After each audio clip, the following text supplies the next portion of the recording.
All right. So, Joe, hit it. What are we doing? How do I guide my kids into the workforce? Chat GPT, baby. Merit America right now is teaching people as a charity to get into the Baby girl faces. Let me introduce my friend named Claude. No, Well, hey, not for nothing. I've told my sons, like, you don't have to do anything weird, but I'm telling you at 20, if you were to stream without your shirt on, a lot of people would watch you, dude. A lot of people would watch you. just saying. So, Yeah, Charles trying to pimp out his son. Yeah, I mean, look, it was not pimping if I don't get a cut. that's It's true. coaching. That's true. But you do hope you get a cut. Like if my kids get rich, like come on, like you're not Oh, gonna, look, I'll 100%. My cut is him getting his own place and moving out. I'll save so much money. fair. You're just like, look, nix the baby oil because it's got a bad rep right now. Right, Well, right, it'll come right. back Just around. Everything comes back around. It'll come back bare around. chest, bare chest. Yeah. No flourishes. All right. So, Joe, do you have a story, or are you actually asking some advice? No, here? I just in general, I think it's a good topic, and I think starting them on their own side hustles is a good idea to get there. Like when I was younger, I mowed lawns for neighbors. That was my early part. It's a pretty standard first job, so to speak, for kids. Yeah. Or if you're in an area that gets a lot of delivery boy. I went on my brother's route a couple of times just to talk to him and keep him awake because he got tired real easy. Anyway, but yeah, so that or if you're in a place that snows a lot, you can go shovel driveways. I did that a bunch of different winters when I was living in Philadelphia, and yeah, there's a bunch of different things. But I think just installing a work ethic will help them in general in the long run, regardless of what it is. So yeah, how to wrestle a bobcat. That'll teach you something. That's right. How to put that bobcat into a headlock. When you know how to put a bobcat in a headlock, you can handle the streets. I've been there, done that. I'm not messing with you, Joe. Charles is like 68. I'd rather fight Charles. This guy wrestled a bobcat for half his life. No, let me tell you. Joe is like 6'2" or something like that, right, Joe? All right, well, still, you're not quite tall as me. I'm not. I'm 5'7". Whatever. So I was trying to be generous. I'm 6'7", so whatever. Yeah. So Joe's not like the biggest guy in the world, and we had this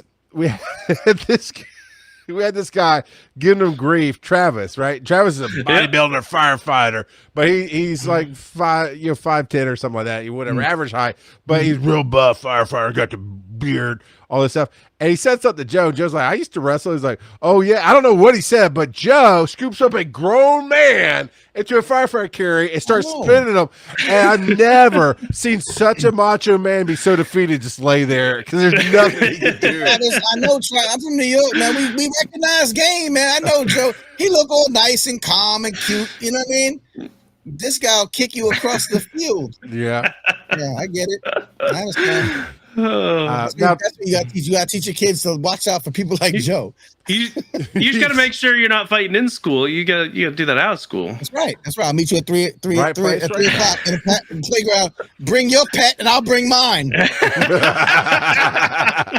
We're gonna win. You gonna bring your handicapped dog? I'm bringing a ocelot. It's crazy. Yeah, Michael Vick, dog fights got nothing on me. Michael Vick would have tapped out like, nah, dude, I'm done. Never mind. Back to the question of how do we guide our kids into the workforce. I start with community projects. We've always found ways to get our kids involved. I mean, you've called your kids dad jokes, now community projects? Like what? What do you call them next? You told me last week all I have is ideas and I want somebody else to do it. So how does this not track? Look, if I could just leave them on a street corner sometimes, I would. No, that's not what I meant. I meant get rid of them. You want them to work the corner? No, I thought we said we weren't pimping. What's the criteria? I don't know how I'm not the worst one on the show tonight. I don't understand. You two are out worsening me on this. Usually I'm the destructive force. Yeah. Somehow I'm trying to keep it together, and you two are just anyway. No, Joe. 4-H, like going and cleaning up dog poop at a dog show, doing tasks that benefit the community. You go into soup kitchens, those kind of things. And then I did with my hustles, I had the ability at certain ages to take them with me. So I showed them how you set up speakers, how you put it to the PA, and even showed them, here's how you work a microphone, and I'd let them practice, and they'd read off a trivia answer or something, and they would get more used to being in front of people. I know you can't always do that. Joe works from home and he does an engineering job. I'm sure you could have him sit with you and watch some of your stuff, but probably not a lot, right? Yeah, not much because of HIPAA. Right. So because I'm working with live data. Look, listen, the only kid I saw that had the balls to come on camera was yours, Joe. So you must be doing something right. He was like, yo, I'm over here. I'm balling. And peace. No one is making your face hip hop, and she'd be like, "What up?" I think we need to get a hip hop. Hip hop can save America T-shirt for Bob. We need. Hell yeah. I got you. But so mainly baby faces. I mean, obviously you are. I got 6 other ones too. Yeah. So you're showing her. Yeah. Well, you're showing her the ropes of what you do. But ultimately, you do. You have a kid that's graduated college. I do believe. Is that right? Yeah. I got two college graduates, and I'll tell you one of the things. And so, so here's my thing, and I learned this, and I give a lot of credit to Mrs. Faces. Wasn't my first wife, helped me raise my kids from my first wife. First wife is cool. We just hung out the whole family hung out too, blended family, all that stuff. However, I raised them and she was partner with me for that.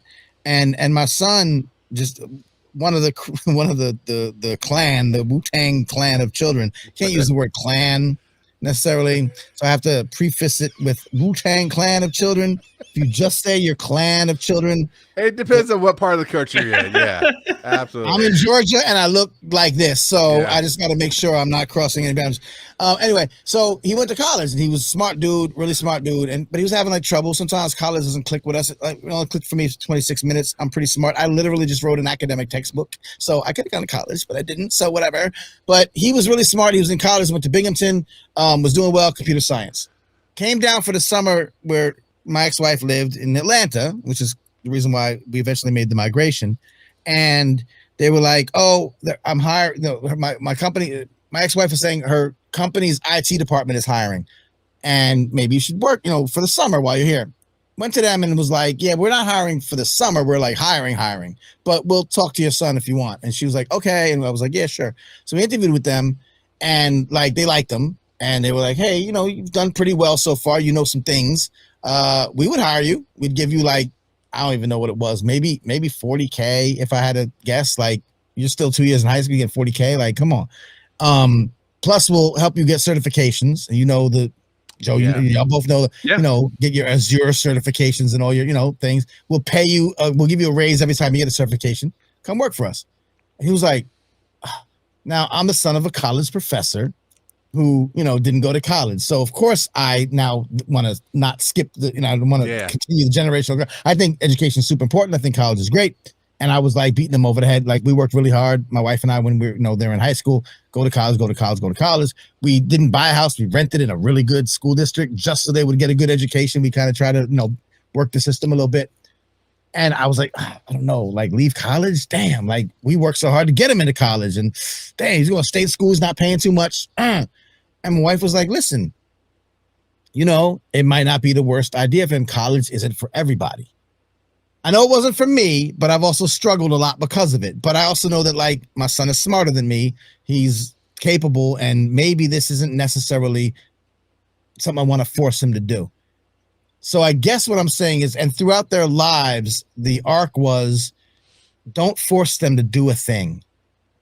Let them kind of find their way. Because that's what I did. And it wasn't always great, but I turned out okay. And look, we come from places of privilege, and that stuff kind of works out for us. It doesn't work out for everybody like that. And so, maybe you have to do it a little bit differently depending on your circumstances, depending on your demographics, or like I said, where you live in the country, what race you are. There's a lot of things that'll hold people back from just being like, just be free and do you. Can't always do that. But you can also do both, because there's a lot of companies, like you said, they'll help pay for the certifications. A lot of companies will also help pay for your furthering education. 100%. So not be afraid of like deviating from, sort of the path that's normal. It's a hip hop way to do things. It's a very remixing life, and it's a way to find out, how we can get into I can't come in through the front door. Oh, I can't come in through the back door. But maybe the side door is not so, guarded, and I can find my way in. As we say in hip hop, you get in where you fit in. You know what I mean? You make $1 out of 15 cents. It's little ways to kind of find a way to say this opportunity is here. Let me not necessarily be afraid of it, and also as parents, don't let them think that they can't do that. Like. My daughter right now, I have another daughter who graduated college and she's very artistic. She's in Portugal right now, living in Portugal. And I'm like, why? And she's like, cause I'm just trying something. And I'm like, all right, shit. You don't have any kids? Like, go ahead. Like, why not? Like, why would I say that? But there's people that are looking at me like, no, girl, you need to be here and do this and do that. That's not a way to get, you know what? I don't know. She might find her purpose out there. She's not a moron. She's not an idiot. She can, handle herself. She, let them kind of find their way, guide them, be the guiding light, but also don't get in their way. A lot of parents get in the way. Yeah. So, well, I love what your wife put in the chat there. Not everyone is made for college. Charles put it up there for a moment. Yeah. And I think the important thing is everyone would benefit from having a love of learning, but not necessarily of college. Because once you stop learning, that's a problem. Yeah. Because if you stop learning, remember my library that adult library. 100%. But for a reason, everything. No, 100%. I learned probably more, just as much, and I got to the opportunity to learn what I wanted to learn, and that let me, amplify my natural tendencies. School doesn't do that. School doesn't always do that. So yes, I agree with you 100%. Yeah, and there's a lot of potential for vocational schools because no one wants to do it, and so those salaries are just going up and up and up. Yeah. Like, college is one path, but it's so dang expensive. Okay. I don't want to get on my soapbox about college, but I agree with everything that's being said. And Lady Faces said, I'm all college and I hated it. MBA later, I'm not using it for anything. Yeah. Same. My wife got an MBA. She's brilliant, but it's not really helping. Like, I don't have an MBA, but I do have a degree. And I was telling a story to somebody else today who we had a mutual friend and had an argument with him about college isn't for everybody. I didn't need college. I have a degree, and it's worth about how much toilet paper will you trade me when I need toilet paper for it. That's I got a lot of wee-wee pads left over. And a lot more companies are recognizing experience. That's the key, Joe. Instead of just because they have to. Because the thing is, you can have. And I'm not actually saying Lady Faces is like this, but you can have 5 MBAs and be the dumbest person on the planet. You don't know what you're talking about. And you can have 0 degrees, like Manny, you and I have 0 degrees, and we are good at what we do and who we are and how we do things.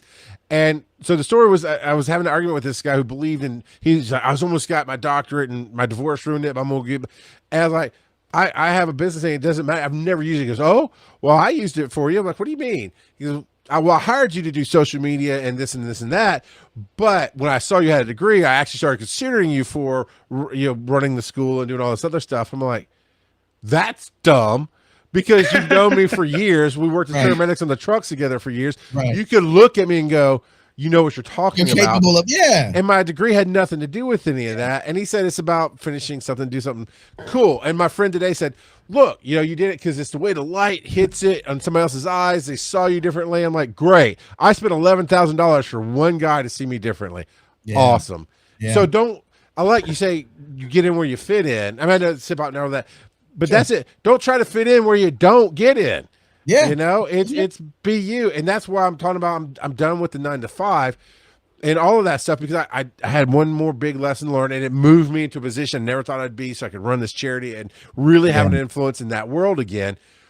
But I'll never go back to clocking in for somebody else because it was 5 years of good, but hard times because I'm working for the man. And it's like, you can hustle money somewhere. Now, Joe, You got a degree in computer programming. Am I mistaken? Is that right? That's right. Yeah. Yeah.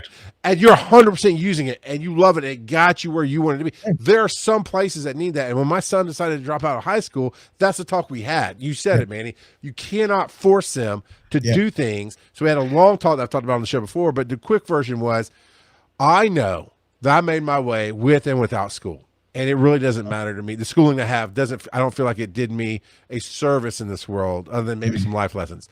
But I can also always go back and get a certification, a schooling, anything else, a GED in his case. So, but you can go figure it out. And he is. Yeah. Well, and regardless of what you want to do in life, you need to determine what your end goal is and figure out the stepping stones that get you there. I've seen way too many people that get I was talking to someone the other day. They got a degree in like South American studies or something, and I turned to him, I was like, there you go. I was like, what was the career goal with that? He's like, I don't know. Teaching. I'm like, okay. Yeah, with that, yeah. And now he's going back to school again after having like 5 or 6 kids and trying to go into the medical field. And I'm like, okay, well, do you have an end goal now? He's like, no, I just want to do something in the medical field. I'm like, okay, so you're just making the same mistakes again. It's fine to you don't have a direct target. It's fine to go into the medical field, but you should have an actual goal that you're going for. Yeah. And for some people, that'll be, I want to be this job. That'll require these certifications. I want this job. Okay, well, I can do an apprenticeship. Mm-hmm. I can go to vocational school. You figure out the job you want to do. And then figure out how to make it happen. Yeah, I do want to caution with one like caveat. Again, like I said, we come from a place of privilege. There are folks in the world that don't have that, on the surface, get those like opportunities to be, experimental with their lives. For marginalized folk, a degree helps. Just because you have to work twice as hard to be half as good, or twice as hard to be half as respected. You know what I mean? Sure. For women, for Black folk, Hispanic folk, for immigrants, so there's a lot of people that say, okay, yes, in a perfect world, we would all be judged on the content of our character. You know what I mean? Doesn't happen. So so if you have to kind of go through the role play of education and get those degrees, I can totally understand that, and I would never hold that back, even if it's something you don't want to do, even if it's a field you may not even think you're gonna go with, because to walk away with a bachelor's degree, does give you, unfortunately, sort of that mark of something that you need, right? The NBA has a question for you. Yeah. Do you though? Do I know? What do you have bachelors to I don't know. Even me, I don't like. I've renounced my privilege. I said I'm not going to get a degree. I'm going to name myself Manny Faces, and I'm going to do hip hop. So I've renounced all my white privilege. Throughout my. I definitely had a lot of advantages, but I also showed up to college with $50 in my bank account. Yeah, fair enough. If you're going to work hard for it, you can make it happen. Right. I would say yes. I mean, Oprah's story is the big example of that. Yes, but that's when I first started learning how crappy our world is. When I was a young kid in the '80s and started learning about affirmative action, and my innocent heart, who never judged anybody by skin, just you're a person, I'm a person. We're people. We have skills. You do this cool thing. I do this cool whatever. Yeah, even at 8, 9, 10, that's how I saw the world, and I had to learn that the world doesn't see it that way. Yeah. It doesn't matter that Joe, you got in with $50, but you got in. Yeah. Some people don't get in. With the same $50. So I'm just saying, so the caveat is, Joe, but you said it earlier, Joe. You said companies are now open, right? To you don't need a degree. Companies are now open to you don't have to check the box that you've been convicted of a felony. Also, right? There's some progression in how companies are looking at. Let me just take you by, can you do the job? Are you a decent person? And I could judge that, Our society was built on apprenticeship and journeyman. Right. And college started for doctors and lawyers. Those are professions that need that crap. Right. Yeah, if you're a lawyer, you need a precedent, you need some new law, a lot of studying, a lot of proof that you can do the job. So kids, the lesson today is burn the colleges down. Let's go. No, it isn't. I happen to know some school abolitionists, but I will say this. I'll say this is sort of the premise to the Hip Hop Could Save America ethos. Let me bring it back and center myself because I'm the guest. Hold on. I just want to say this. Joe, you touched on it. Like, if a company's willing to say, look, I'm a smart dude. I literally just wrote a textbook. This is not centering me, but I'm using it as an example. I literally just wrote a textbook. My book has been released on an international academic press. It's a textbook. It says textbook. I'd like to think it's a little bit more general interest book. So it could sit on Barnes & Noble, doesn't have to be, but it's a textbook, right? But I can't get a job as a teacher. I can teach you about hip hop, and there are people that are in colleges teaching about hip hop. I can teach you about the sociology of hip hop. I can teach you about the philosophy of hip hop, the history of hip hop. Like, there are people that are teaching this class in colleges all across the country. I can't get a job as a professor in a university because I don't have a bachelor's degree. That's bullshit. Pardon my language, family show. But there's a million people like me. And you got to find a college to give you an honorary doctorate, and then you're good to go. Look, adjunct, you can adjunct. I know there's ways around it, right?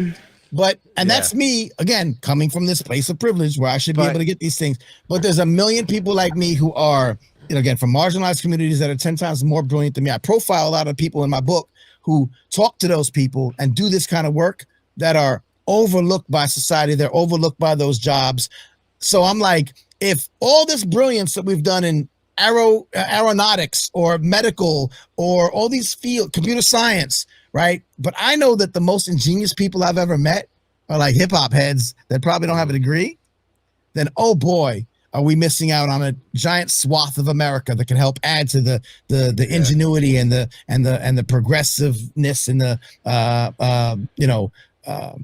excellence that we already know to exist in our country. And that's why when I say hip hop can save America, it's not so much like the music. If we all know rap songs will be cool. No, if you tap into the industry, the people who made these industries, they're teenagers, they're marginalized, they're overlooked, they're brilliant. The ingenious is unmatched and unparalleled. And if we just bring some of those folks into the mix and stop relying on the old outdated metrics of you have to be this, you have to be this, you have to be this. So it ties into what we're saying today. So I agree with that 100%. You get dads like us using our voices to say, hey, we believe in you. And we've made our way in different ways. It will help you if we can. It's up to us. Type of deal. It's up to us. And what I do love about that can't be a professor thing, it's the same way. It can't be a professor.